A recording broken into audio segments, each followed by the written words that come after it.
வாராகி அம்பாளுக்கு செவ்வரளி, செவ்வல்லி, செந்தாமரை, செங்கழுநீர் புஷ்பம், செம்பருத்தி.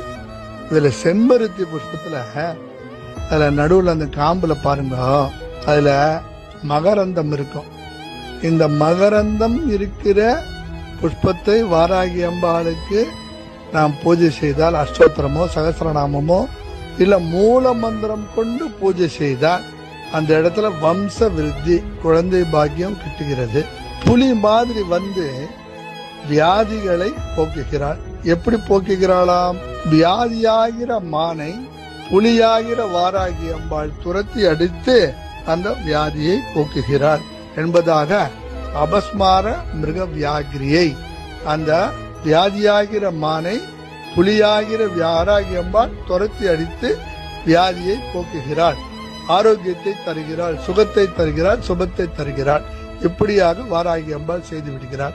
வாராகி அம்பாளை கொண்டாடுங்கோ, கொண்டாடுங்க, அவளை போற்றுங்கோ. இந்த கலியுகத்துல அவதார காலம் நடந்து வருகிறது.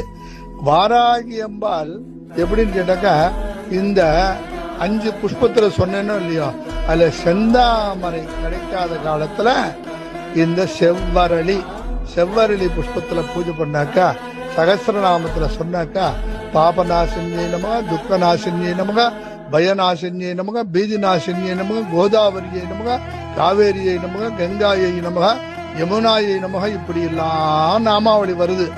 நித்திய சந்தோஷன்யை நமக, நிச்சயமாக நம்மை சந்தோஷமாக வைத்துக் கொண்டு அவள் நித்திய சந்தோஷினியாக இருக்கிறாள் மகாவாராகி.